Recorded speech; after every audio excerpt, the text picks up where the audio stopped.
Hello बच्चों, कैसे हैं सब। मैं आपका कैलाश सर स्वागत करता हूं आपका हमारे यूट्यूब चैनल प्रिपरेशन मंत्रा में, जहां आज की क्लास में हम डिस्कस करेंगे properties of cyclic quadrilateral. Okay, cyclic quadrilateral क्या होता है ये हमने प्रीवियस, यहां पे हम प्रॉपर्टीज ऑफ साइक्लिक क्वाड्रिलेटरल को डिस्कस करेंगे। ओके, तो साइक्लिक क्वाड्रिलेटरल का हमारा जो पहला प्रॉपर्टी है वो है कि the sum of opposite angles of a cyclic quadrilateral is 180। क्या हुआ कहने का मतलब कि अगर हमारे पास कोई साइक्लिक क्वाड्रिलेटरल है, साइक्लिक क्वाड्रिलेटरल बनाने का सबसे अच्छा तरीका क्या है, एक सर्कल बनाओ, उस पर कोई 4 पॉइंट लो, राइट, उन चारों पॉइंट को कनेक्ट करके क्वाड्रिलेटरल बना दो।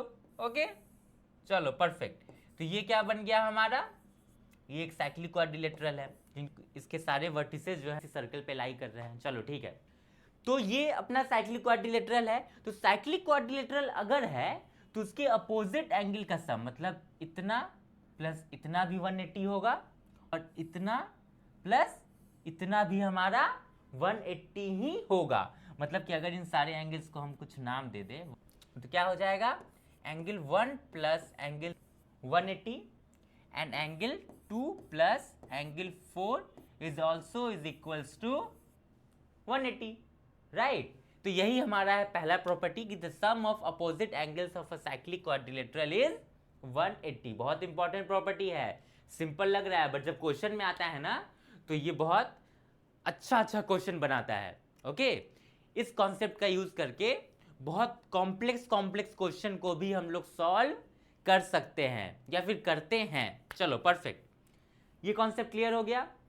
नेक्स्ट प्रॉपर्टी जो है हमारा वो इसी का कन्वर्स है। ओके, क्या कहता है ये कि if the sum of opposite angles of a quadrilateral is 180 then the quadrilateral is cyclic. मतलब कि कोई भी अगर क्वाड्रिलेटरल हमें गिवन है, ये नहीं पता है हमें कि वो साइक्लिक है या नहीं, पर कैसे पता हम कर सकते हैं कि वो साइक्लिक है या नहीं। तो देखो, अगर उसके दोनों अपोजिट एंगल का सम 180 होगा तो वो साइक्लिक होगा। सिंपल है। ओके, कुछ नहीं करना है हमें। अगर हमें कोई क्वाड्रिलेटरल गिवन है, ओके, ये साइक्लिक है कि नहीं ये हमें पता करना है, तो हम क्या करेंगे, इसके अपोजिट एंगल को मेजर करेंगे, उसको ऐड करेंगे, जैसे इतना प्लस इतना, मतलब एंगल 1 प्लस एंगल 2 अगर 180 है और एंगल 3 मतलब ये वाला एंगल 3 और एंगल 4 का सम भी 180 है तो वो साइक्लिक होगा। आ रही है बात समझ। अब देखो यहां पे एक और बात है कि अगर एक पेयर का सम 180 हो जाएगा तो ऑटोमेटिकली दूसरे पेयर का सम भी 180 हो जाएगा। मतलब हमें सिर्फ एक पेयर चेक करने की जरूरत है। अगर एंगल 1 प्लस एंगल 2 180 हो गया तो एंगल 3 प्लस एंगल 4 भी 180 ही। किसी क्वाड्रिलेटरल के सारे एंगल का सम 360 होता है, राइट। तो अगर इतना प्लस इतना 180 हो गया तो बचा 180 ऐड करेंगे तब तो 360 होगा ना, तो इसका सम ऑटोमेटिकली कितना हो जाएगा, 180 हो जाएगा। तो अगर एक पेयर भी 180 है तो उसको हम साइक्लिक बोल देंगे क्योंकि दूसरा पेयर भी 180 ही होगा। आ रही है बात समझ। अब देखो यहां पे हम एक कॉन्सेप्ट क्लियर कर सकते हैं अपना। हमने देखा था कि तीन पॉइंट्स का जो ग्रुप है वो कॉलिनियर, सॉरी वो कॉन्साइक्लिक कब हो सकता है, तो जब वो कॉलिनियर ना हो।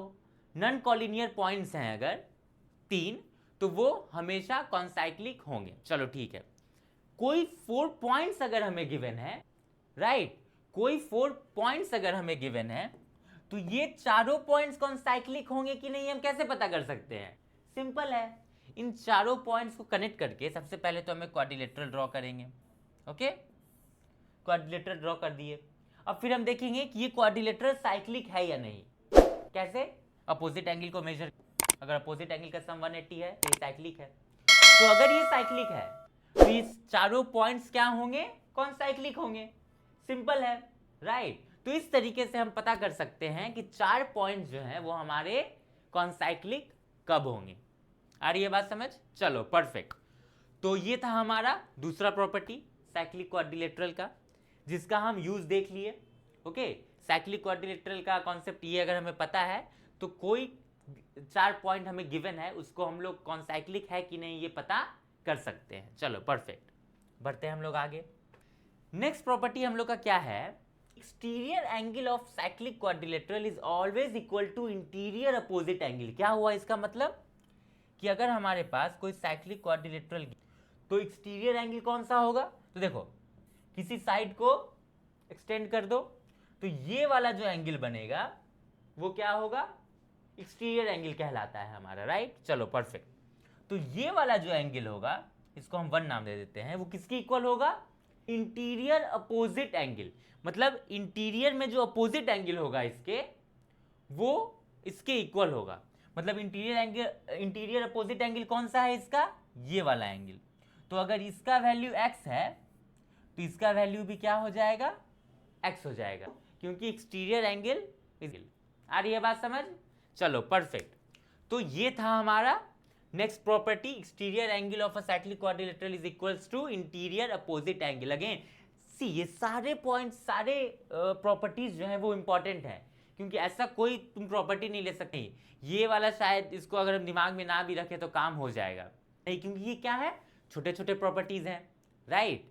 कोई बहुत बड़ा प्रॉपर्टी किसी चैप्टर में रहता है, बहुत इंपॉर्टेंट, बहुत हार्ड समझने में, तो वहां पे जो छोटे छोटे प्रॉपर्टीज होते हैं उसको थोड़ा सा नेग्लेक्ट किया जा सकता है कि नहीं, ज्यादा चांस है कि जो हार्ड वाला कॉन्सेप्ट है उससे एग्जाम में क्वेश्चन आएगा। लेकिन यहाँ पे क्या है, यहाँ पे तो सारे जो हैं वो छोटे छोटे कॉन्सेप्ट्स हैं, इसलिए वो सारे बहुत इंपॉर्टेंट हो जाते हैं, क्योंकि एग्जाम में कौन सा आ जाएगा किसी को नहीं पता। और इनफैक्ट जो भी क्वेश्चंस बनते हैं ना वो किसी एक प्रॉपर्टी का यूज करके नहीं बनता है, राइट। उसमें सारे प्रॉपर्टी जो भी अब तक हमने पढ़ा है, आर का, कॉर्ड का, इन सारे प्रॉपर्टीज का, सारे प्रॉपर्टीज तो नहीं बट 5, 6, 7, 8 प्रॉपर्टीज का यूज करके एक क्वेश्चन बनता है। हमें कम से कम 6-7 प्रॉपर्टी का यूज करना पड़ेगा किसी क्वेश्चन को सॉल्व करने में, किसी अच्छे क्वेश्चन को सॉल्व करने में, ओके। पर किसी भी एकदम नॉर्मल क्वेश्चन भी है तो वहां पे 2-3 प्रॉपर्टी तो यूज होता ही है, ओके। आ रही है बात समझ। चलो परफेक्ट, ये कॉन्सेप्ट भी क्लियर हो गया। तो हमारा नेक्स्ट कॉन्सेप्ट है कि आइसोसेलेस ट्रेपेजियम जो होता है ना वो हमेशा साइक्लिक होता है। ट्रेपेजियम क्या होता है, देखो पहले ट्रेपेजियम क्या होता है, जिसका 1 pair of opposite side parallel हो, मतलब बनता है हमारा ट्रेपेजियम। इसमें एक पेयर ऑफ अपोजिट साइड क्या होता है, पैरेलल होता है। आइसोसेलेस ट्रेपेजियम क्या होता है, जिसका नॉन पैरेलल साइड जो होता है ना वो इक्वल होता है। इसको हम लोग क्या बोलते हैं, आइसोसेलेस ट्रेपेजियम। आ रही है बात समझ।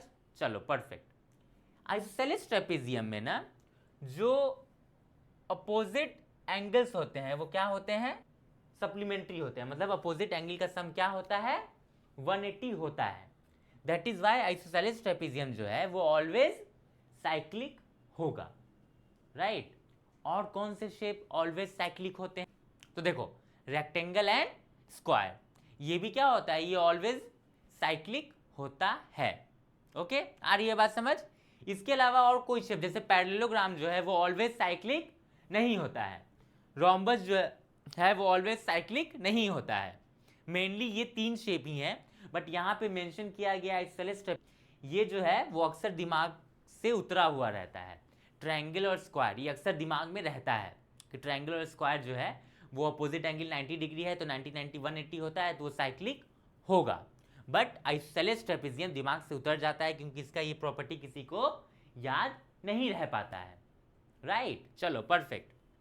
तो आइसोसेलेस ट्रेपेजियम जो होता है वो हमेशा साइक्लिक होता है, ये हमें याद रखना है। अब यहाँ पे जो हमारा कॉन्सेप्ट वाइज था ये चैप्टर सर्कल वो खत्म हो चुका है, राइट। अब बचता है हमारा क्वेश्चन। बहुत इंटरेस्टिंग क्वेश्चन बनता है इस चैप्टर में, राइट।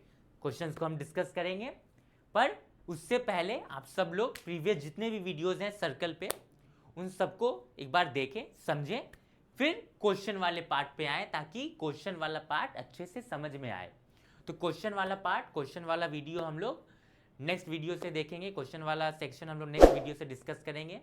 तब तक के लिए अगर आप हमारे चैनल पे नहीं हुआ है तो चैनल को सब्सक्राइब करें, वीडियो को लाइक करें और अपने दोस्तों के साथ ज़्यादा से ज़्यादा शेयर करें। Thank you.